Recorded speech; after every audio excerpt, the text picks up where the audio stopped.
I agree. Like, going back to, let's say, abuse, right? A lot of us were abused as children, and a lot of us don't see it as that. When we tell people, oh, kind of what you went through, or when people are speaking about their own experiences and calling it abuse, then there's people that are like, oh, that's not abuse. My parents did this to me and I was fine. And of course, we know what extreme versions of abuse look like, but there's things that fall along the spectrum, and um, the backlash that I feel like so many people have been getting recently, especially with like videos that have been circulating on social media, about gentle parenting and not beating your kids and actually talking to your kids and telling them, okay, no, you don't do this because this, or I don't like when you do this, or listening to your kids, and apologizing to your kids. People are up in arms about that. And it's like, why are you mad that people want to acknowledge their children as people as well, and Mm, not just as property, or not taking out their frustration on their child because mm. you can't understand your child and your child can't understand you, so your child is just screaming at you, and so instead of you screaming back, you hit your child and then start screaming, like that part doesn't happen. Like, that connection doesn't happen, and it's frustrating because it's like, why do you want to put someone through that? Why would you want to put your own child through that Mm. if you have a child? Like, just because you turned out okay, quote unquote, What you doesn't mean think your is okay? child will turn out okay. Like, because Yeah. of that, and it's like, again, why do you want to put someone through that? Why are you okay with that being how you were raised? Does that not stir something up inside of you and make you want to understand a little bit more?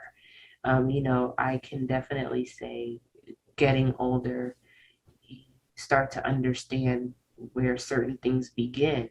You start to learn more about your family and where certain things begin, and you can put those pieces together about then why certain things played out the way that they did for yourself, or why you then started to do certain things, and you're like, wow, okay, so now that you're aware, if you're in a place where you're still not ready to deal with that information, then you're going to keep doing what you're doing.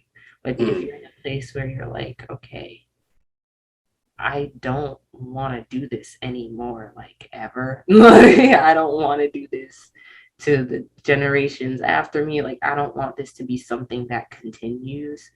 Then you're going to really recognize, like, okay, this is what it's going to take, or this is what I'm going to need to do in order to really handle this, and in order to really address this. And that is a very difficult thing for a lot of people to do. Like you were saying, like, that's a conversation that a lot of people don't even know that they need to have yet, aren't ready to have yet, and um, are refusing to understand why it's important to have that conversation.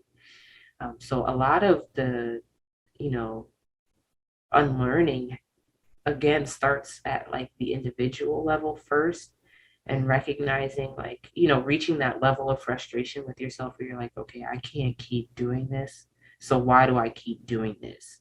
Mm. That for me, that's what it was like.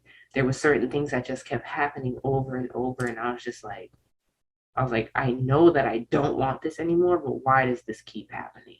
Mm. And I had to really be real with myself about it, and really, like, go through the emotions of understanding what that meant, and also what it meant to let that go. And those are very difficult things to cope with, but they're important. And so when it's really hard to deal with folks that run from that process, Mm. because you know that they crave what happens on the other side of that process, but they're just not willing to do the work. And so then like you said, you get into that back and forth with folks, and then it's not good for anyone. So part of that too is also again, knowing when to leave people where they're at with certain things. Because that part of the journey, maybe you're not supposed to witness, or maybe you just can't be there for. Like they Mm, have to go that part alone.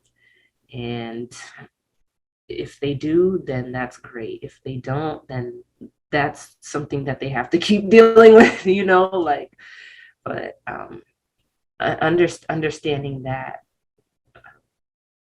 that it does start within. With all of this stuff, it always comes back to self in that way.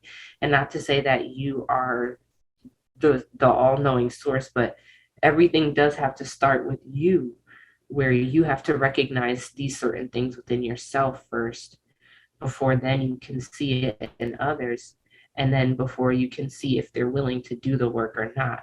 Because if they're mm, not, then you come to that place where you're like, okay, I have to set boundaries now.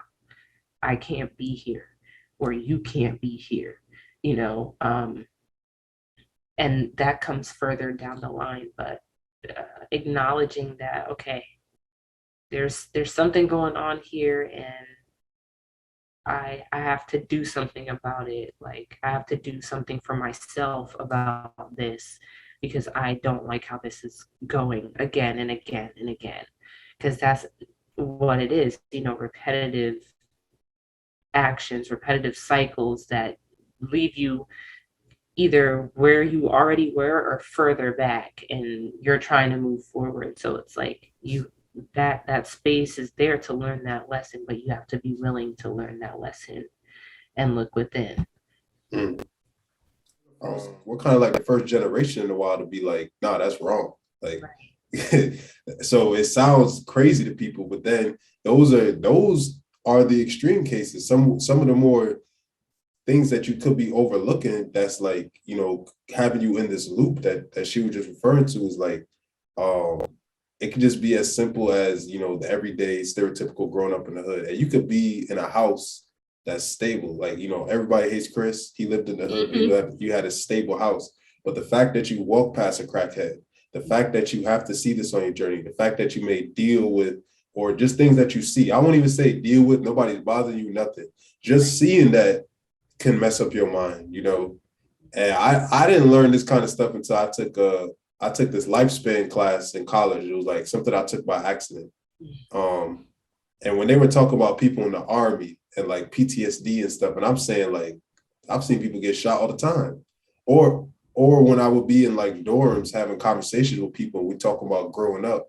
And it's like, nah, man, my boys from elementary school, them niggas in jail, or them niggas dead. And it's like everybody's having like a wide face. And I'm like, why are you having a wide face? Because and it's like, that's just, and it's like, or I'm like, yeah, man, it's like that time where we was at the park and then it came and it got shot up. And it's like, were you in a gang or something? I'm like, in a gang? I wasn't in a gang. It's like, that's Oh, just right. that's just life. But it's like, why is that life? Or wait, that shouldn't be life. Right. Unfortunately, that's life. But it wasn't until I was like in college and stuff, I realized, like, living in the hood is kind of crazy, because I thought I was spoiled. That's how my mom would make it seem, like they was in Jamaica walking 10 miles a day. So the Right. fact that I have the ability, take the bus or whatever, like the fact that I have the ability to go to like a YMCA, that I'm spoiled. So that's the mindset I always had. I didn't know any of this is wrong. And Right. then you mix that in with the abuse and stuff, and it can be a lot. So it's definitely something, like she said, start asking yourself, like, it's something you want to look into, because there's I don't the list will be too long to name, of the things that we just do, we say, we act, we commune with, and it's like that's it's just so unnatural. It's literally, like, that's the best way to put it. It's unnatural. It's not something that we should be doing. It doesn't even make sense. And it's easier to look at certain things from childhood once you get to a certain age. Because I'm at an age now where it's like, I'm not even that old. I'm only 25. Like, I look at a 14-year-old die, I'm like, damn, that's a baby. I'm Right. like, I remember what I was doing at 14. It's like, why was I doing that? It's like, where's